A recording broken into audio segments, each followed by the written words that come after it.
중에 또 우리 집사람이 또 저러니까 더 은혜가 돼요. 어떤 우리 그 삼여전도회가 이렇게 활기차게 또 이렇게 막 치고 나가야 또 교회가 또 활기차집니다. 여러분들이 더 열심히 기도하셔서 큰 부흥을 이룰 수 있길 바랍니다.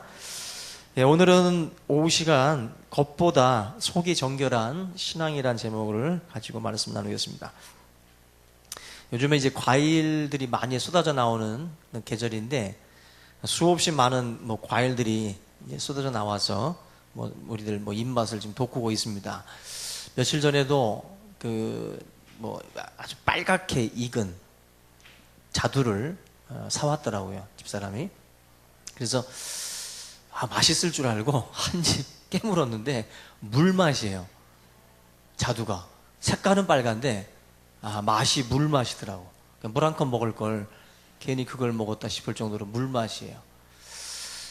여러분들도 그런 것을 느꼈겠지만 빨갛고 맛있을 줄 알고 배 물었는데 물 마실 때 막 배신감 느끼죠.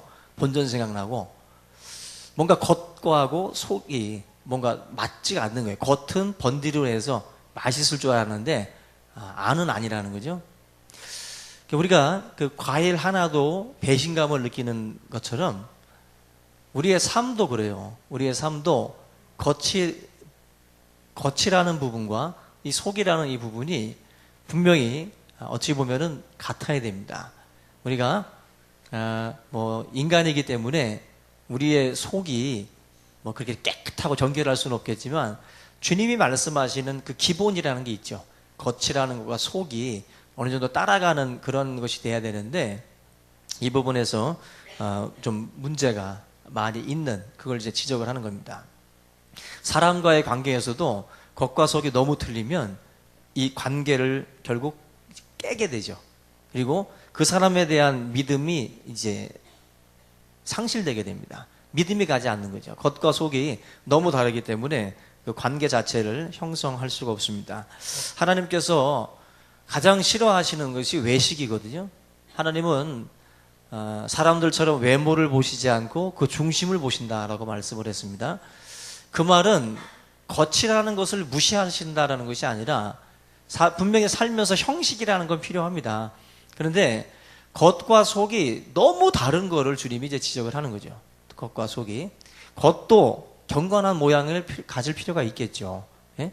앞만 속이 경건해도 짝다리 짚고 막 이러고 있으면은 경건해 보이지 않죠.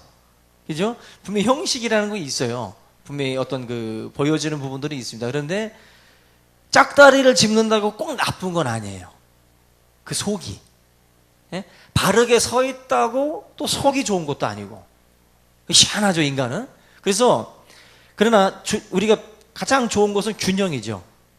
겉과 속이 어느 정도의 균형을 이루는 것을 하나님께서도 원하시는 거죠. 지금 우리 이 본문 말씀에 나와 있는 그 내용들이 바로 이 겉과 이 속의 그 다른 부분들을 지적을 하는 것입니다. 인도의 간디라고 하는 사람이 사실 굉장히 유명한 분인데 이분이 원래 영국에 유학 갔을 때 유학 생활을 하면서 성경책을 그분이 만났어요. 그래서 이 간디가 젊은 시절에 성경책을 보다가 특별히 산상수훈에서 그분이 은혜를 받았습니다. 마하트마 간디가 이 산상수훈에서 은혜를 받았어요. 그래서 너무 말씀이 주옥 같고 너무 좋으니까 간디가 마음으로 나도 예수를 믿고 교회를 다녀야 되겠다라고 생각을 했습니다. 그래서 이 마하트마 간디가 그 당시에 그 인도는 영국의 식민지였어요. 그러다 보니까 그 당시에 이런 종교적으로도 그렇고 또 인종적으로 차별이 있었던 시절입니다. 지금도 미국에서 인종차별들이 일어나는 것처럼 과거 1800년 말경에는 더 심했죠. 근데 인도의 그 간디가 나름대로 예수를 믿겠다라고 마음을 먹고 교회를 찾아갔는데 그리고 예수를 믿겠다고 교회를 다니면서 청원까지 했어요. 자기가 교회를 다닐 수 있게 해달라고. 근데 그 당시에 교회가 간디를 거부했어요. 간디가 인도 사람이고 까무잡잡하고 그러니까 이게 아마 백인 우월주의라든지 그리고 우리가 생각하는 이 선교라는 것이요. 과거에는 지금처럼 이렇게 활발하지 않았습니다. 선교도 거의 1900년대 초나 1800년대 말서부터 조금 이제 일어난 거예요. 그 전까지는 선교 개념이 칼빈의 어떤 이런 뭐 기독교 강요에도 이 선교 개념이 약해요. 그 당시 종교개혁 시대만 해도 이런 그 선교의 마인드 자체가 굉장히 없습니다. 태어나서 그냥 예수 믿고 그냥 태어나 보니까 기독교 국가고 뭐 그런 식으로다가 믿었지 뭐 이렇게 지금까지 적극적으로 이렇게 파송하고 그런 시절이 아니에요. 근데 간디의 그 시절이 바로 이 선교가 굉장히 미미했던 시절. 아마 이제 조금 이제 움직이게 하던 시절입니다. 바로 그러한 때에 영국 이 안에서 간디를 거부했던 거예요. 그래서 간디가 했던 유명한 말이 있습니다. 간디는 나는 그리스도를 존경한다. 그러나 그리스도인들은 경멸한다 그랬어요. 정말 비극적인 이야기입니다. 간디가 영국 유학 마치고 인도로 들어가서 10억 인구의 정말 지도자가 되잖아요. 그 사람이 만약에 예수를 영접하고 교회를 다니고 신앙인으로 섰다면 아마 인도의 판도가 달라졌을 수도 있어요. 근데 외모만 보고 그 당시에 교회가 간디를 거부했어요. 간디를. 결국 지금 이 시대에도 사람을 겉으로만 판단하면 인재를 놓칩니다. 사람을 우리가 못 알아볼 수 있어요. 그 내면에 그 작고 작은 그 간디의 그 마음 속에 어마어마한 비전이 있다는 것을 못 본 거예요. 그 사람만 잡았어도 아마 인도 땅이 어떻게 바뀌었을지 모릅니다. 저와 여러분들이 이 겉과 속, 이 부분에서 우리의 눈이 자꾸 겉에만 쏠릴 때가 많은데 내면까지 좀 보고 또 그것을 더 중요하게 여기는 그런 우리가 눈을 소유할 수 있기를 주님의 이름으로 부탁을 드립니다. 오늘 이 말씀에 보면은 바리새인이 자기와 점심 잡수시기를 이제 예수님께 청했어요. 예수님께서 그 집에 오셔서 음식을 잡수시기 전에 손을 씻지 않았습니다. 이게 아마 의도적인 예수님의 행동이었다라고 생각이 됩니다. 그 행동을 통해서 반응을 이끌어내고 그 반응을 통해서 예수님께서 뭔가를 교훈하시고자 하는 거죠. 그래서 이것을 우리가 단순히 지금 이 시대에 그냥 단순한 청결 개념으로만 보지 말고 이 당시에 바리새인들이 가지고 있었던 고정관념, 그들의 잘못된 의식들을 뒤집기 위해서 주님께서 그러한 행동을 하셨고 그런 반응을 이끌어내신 겁니다. 교훈을 할 때도 그냥 뜬금없이 때리는 것과 반응을 이끌어낸 뒤에 교훈을 주는 것과 다르거든요. 뭔가 그 상황이 만들어지게 해서 교훈을 주는 건데 예수님께서 지금 그런 식으로다가 바리새인들을 이제 교훈하시고자 하는 겁니다. 근데 본문에 38절을 한번 보시면요. 38절에 잡수시기 전에 손 씻지 아니하심을 그 바리새인이 보고 이상히 여겼다 그랬어요. 왜 이상히 여겼느냐?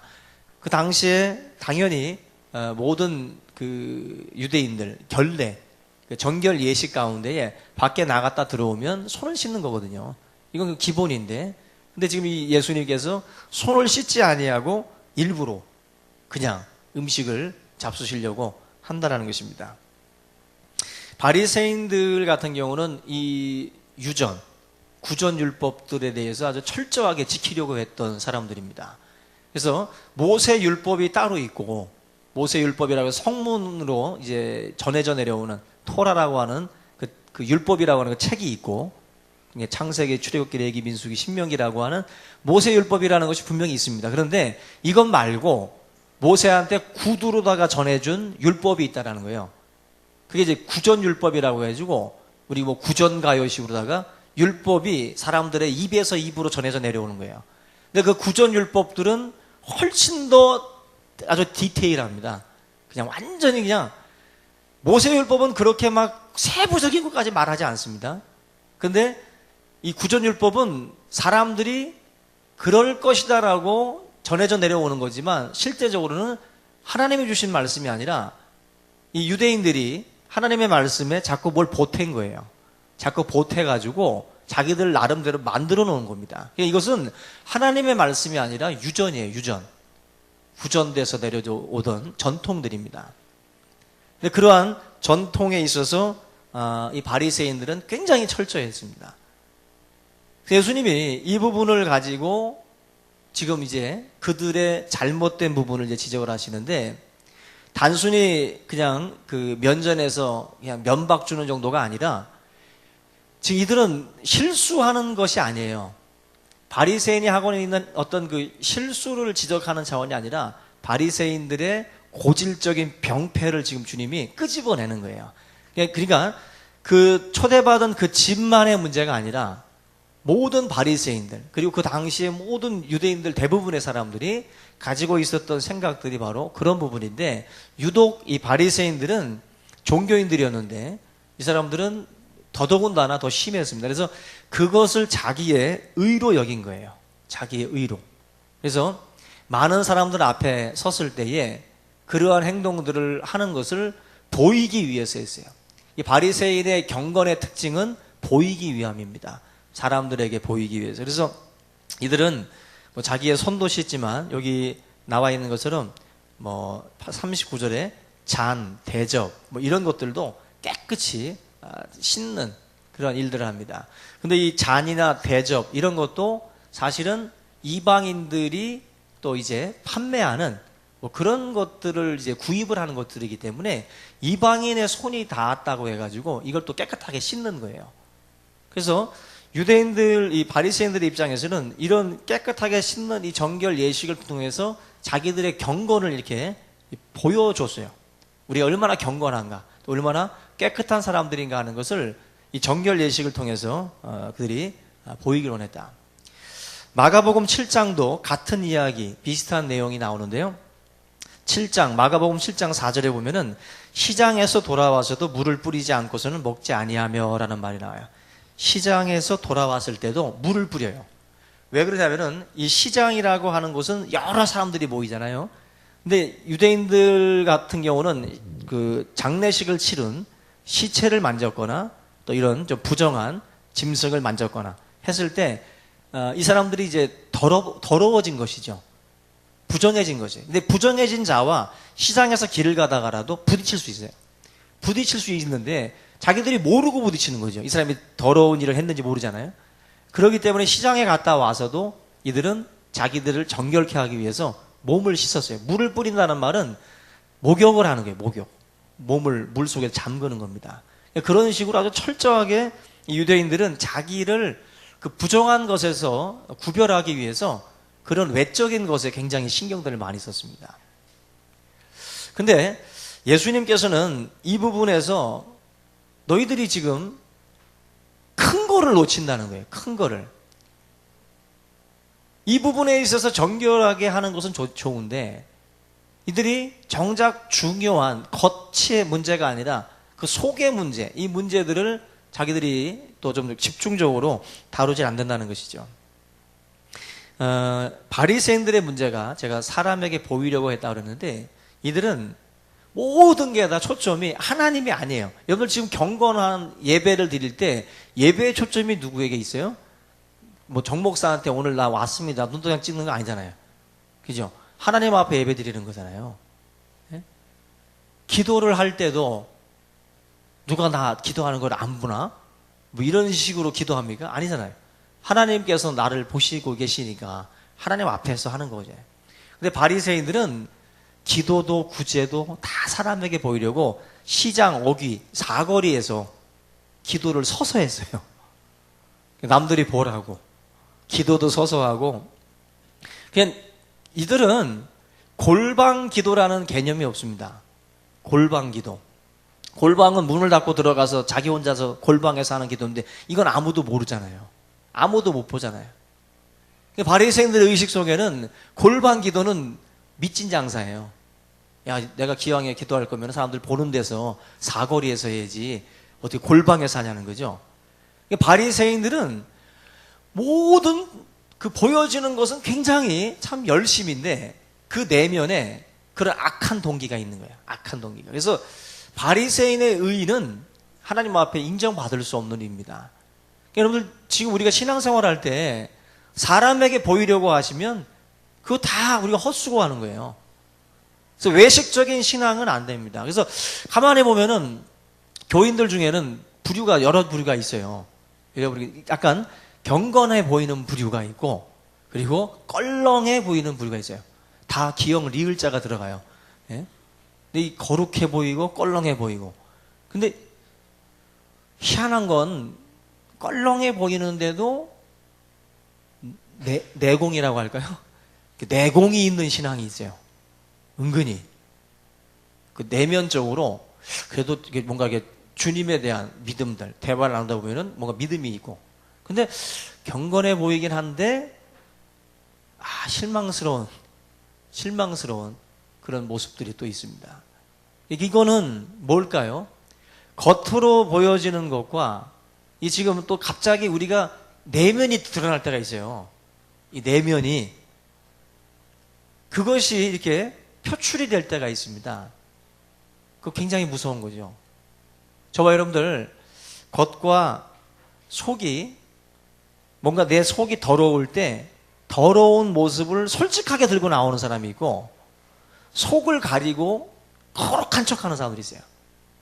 세리는 나는 죄인이라고 가슴을 치면서 막 통곡을 했잖아요. 근데 바리새인은 나는 저 세리와 같지 않음을 감사합니다 그랬죠. 결국 위로받고 내려간 사람은 세리라고 그랬어요. 세리. 바리새인은 하나님의 위로가 없습니다. 여러분들 내가 부족한데 부족한 걸 인정하고 신앙생활 하는 분과 가식적으로 거룩한 척하고 있는 신앙생활은 나중에 보면은 발전이 없어요. 그 사람은 발전이 없어요. 근데 솔직한 신앙은 발전이 있어요. 가만히 보면. 여러분들 솔직해지시기 바랍니다. 제 앞에서 막 이거 담배 가게 떨어져도 괜찮아요. 솔직해요. 솔직한 거예요. 그거 오히려 그런 것 솔직함을 가지고 하나님 앞에 자꾸 그 고민거리를 털어놓고 자꾸 얘기를 하면 그 가운데에 하나님의 은혜가 와요. 임해요. 근데 그거를 자꾸 숨기고 그저 거룩한 모습만 자꾸 사람들에게 포장을 해서 보여주면 변화 없습니다. 절대로 안 깨져요. 근데 자기의 그 더러움을 자꾸 이제 인정하고 이걸 자꾸 하나님 앞에 끄집어 내놓고 자꾸 기도하기 원할 때 하나님이 역사합니다. 저는 많이 봤거든요. 그 변화되는 거. 강제로 안 됩니다. 하나님의 은혜가 부어져야 돼요. 아주 그냥 돈벼락도 맞아야 되지만 여러분들 그 은혜의 벼락도 맞아야 돼요. 은혜의 벼락을 맞아야 하나님께서 완전히 그냥 뒤집어 놓습니다. 그 은혜, 그걸 통해서 내 속이 뒤집어지면 자연스럽게 내 겉모습도 하나 둘씩 이제 바뀌어져 가게 될 줄로 믿습니다. 우리 여러분들의 신앙에 그런 내면의 변화들을 먼저 좀 추구하고 나갈 수 있기를 주의 이름으로 부탁을 드립니다. 잠언 26장 23절에 온유한 입술에 악한 마음은 낮은 은을 입힌 톡이니라. 온유한 입술에 악한 마음은 낮은 은을 입힌 톡이래요. 요런 그 거룩한 척하는 그런 사람들은 낮은 은을 입힌 톡이기 때문에 이거 금방 벗겨지는 거예요. 금방 벗겨져서 티나는 거예요, 나중에. 마음이 악한데 아무리 입술을 온유한 척 해도 그 사람은 나중에 다 그 껍질이 다 벗겨지게 돼 있어요. 다 드러나게 돼 있다. 진정한 낮은 은이 아니라 좀 높은 은을 입히시기 바랍니다. 악한 마음이 아니라 정말 선한 마음 갖고 온유한 입술로 그렇게 나가시죠. 한 샘에서 뭐 뜨거운 물과 찬물 뭐 이렇게 나올 수 없잖아요. 한 샘에서는 한 샘만 한 물만 나와야 되겠죠. 여러분들의 삶에도 그런 진실한 모습들, 하나님이 기뻐하시는 모습이 그거 아닙니까? 진실한 모습. 그렇게 나갈 때 우리의 삶에도 많은 변화들이 일어나리라고 믿습니다. 결국 예수님께서 지적하고 있는 이 바리새인들과 서기관들의 이 죄악의 목록들은 정말 우리가 신앙생활을 하는 가운데에 많이 우리들도 빠질 수 있는 그러한 그 부분들이에요.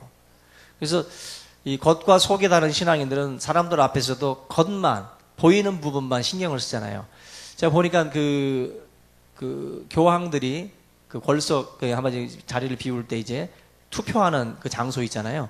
그게 이제 시스틴 성당인데 그 시스틴 성당의 천장화, 그 천지창조라든지 그 뭐 200여 명 넘는 사람의 그 인물을 그린 사람이 바로 이제 미켈란젤로인데 이 미켈란젤로가 이 천장화를 그릴 때 이 사람이 한 40대 정도의 천장화의 그림을 그렸다 그래요. 그리고 뭐 이제 정면의 그림은 60대 가서 그렸는데 이 천장화를 그릴 때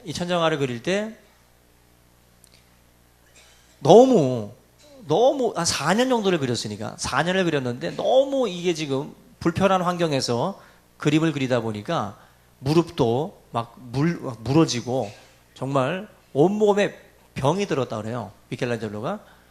근데 밑에서 바라보던 조수가 도대체 저 천장에 저 구석진 곳은 제대로 보이지도 않는데 뭐 그렇게 세밀하게 그림을 그리냐고 따져 물었다는 거예요. 자기도 힘들지 이렇게 쳐다보려니까. 그죠? 근데 그 높이가 얼마인가 보니까 여러분들 우리 교회가 이제 한 5m 되는데 그 시스틴 성당은 20.73m로 나오더라고요. 한 21m 정도 되는 거예요. 여기 건물이 천장이 21m면 정말 까마득한 거죠. 까마득한 거예요. 근데 그 천장에다가 성화를 그린 거거든요. 그러니까 좀 틀려도 밑에서 보면 그냥 잘 그린 것처럼 보일 수 있어요. 그런데 그 투정하는 그 조수에게 미켈란젤로가 그런 말을 했대요. 누가 본다고 그렇게 세밀하게 그리냐고. 미켈란젤로가 뭐라고 말했을 것 같아요? 예? 뭐라고 그랬을 것 같아요? 틀리기 있었어요? 다들 왜 그 말들을 누가 그랬을 것 같아요? 뭐라고 그랬을 것 같아요? 신앙인들의 입장에서 볼 때는 하나님이 보신다, 하나님이 아신다 이렇게 얘기할 것 같잖아요. 근데 미켈란젤로는 I know라고 했어요. 영어니까 해석을 해드릴게요. 내가 알지. 저 이 말 듣고 참 충격받았어요. 참 묘한 게 이 공사하신 분들, 우리 교회 공사하신 분들도 어디가 틀린지 자기가 한 사람은 자기가 알아요. 세상 안 보이는데 자기는 알아서 괴로워. 거기 부분을 보면. 근데 미켈란젤로가 내가 알지. 내가 밑에서 볼 때 나는 보인다는 거죠.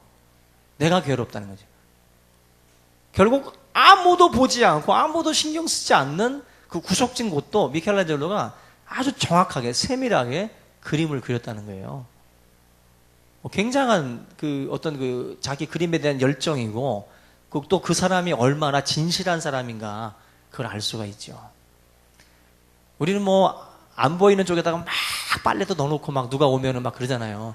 그죠? 막 우리나라는 하여튼 다 그러잖아요. 근데 그거 미켈란젤로는 그러지 않죠. 다 접어놓겠죠. 겉과 속 그리고 보이지 않는 부분 그런 부분까지도 다 신경을 쓰는 거예요. 다 세밀하게. 사람들이 나의 이 내면을 안 볼까? 모를까? 안 보지만 누군 알아요? 이제는 하나님이란 말 하지 마라. 그건 하나님은 당연히 아시는 거고 누가 알아요? 내가 알죠. 내가 내 마음을 알잖아요. 얼마나 나쁜 놈인지, 얼마나 악하고 지금 내가 얼마나 더러운 놈인지 내가 알잖아요. 내가 알면 당연히 다른 사람에 대해서 정죄 못해요. 항상 말씀드리지만 다른 사람 정죄하는 것은 자기가 더러운 걸 모르는 사람들이에요. 항상 하나님 앞에서 내 속이 내 보여지는 것과 다르다는 것에 대해서 항상 괴로워하셔야 돼요. 그래서 사도 바울이 내가 항상 이 둘 사이에서 끼어가지고 정말 괴롭다 그러잖아요. 바울이. 한쪽에서는 이 성령의 소욕이 있고 한쪽에서는 육체의 소욕이 자꾸 자기를 잡아 끌고 가는 거예요. 이 속에서는 막 더러운 놈하고 착한 사람, 천사가 막 싸우는 거예요. 근데 밖에서 보는 사람들은 뭐예요? 사도 바울, 거룩한 사도 바울, 신령한 사도 바울 그러죠? 근데 바울은 혼자서 괴로웠어요. 그래서 편지에다 써놨잖아요. 로마서 7장, 8장에. 그게 진짜 신앙인입니다. 바울도 갈등했구나. 바울도 그것 때문에 굉장히 괴로워했구나. 겉과 속이 다른 자기 모습 앞에 힘들어하는 거예요. 그걸 알고 괴로워하는 자가 있고 그걸 그냥 모른 척하고 살아가는 자가 있는 거지, 겉과 속이 똑같은 사람은 없겠죠. 하나님 앞에 저나 여러분들이 항상 내가 알지, 내가 알지. 남들이 암만 여러분들 칭찬해도 여러분들 알잖아, 그죠? 얼마나 나쁜 사람이지. 오늘도 얼마나 많이 속였어요 우리가 사람들을. 에? 착한 척, 이쁜 척, 깨끗한 척 다 속이고 오늘 또 이렇게 앉아 있는 거잖아요, 오후 예배에. 예? 그러니까 여러분, 그걸 괴로워하고 그걸 힘들어하고 하나님 앞에 자꾸 기도해야 성화되어 가는 거예요. 그게 죽는 날까지 그것 가지고 싸우는 거예요. 죽는 날까지. 겉과 속을 계속해서 씻어 나가는 우리 모든 성도들이 되시기를 주님의 이름으로 축원합니다. 우리 이 시간 우리 찬양 한 장 같이 하겠습니다.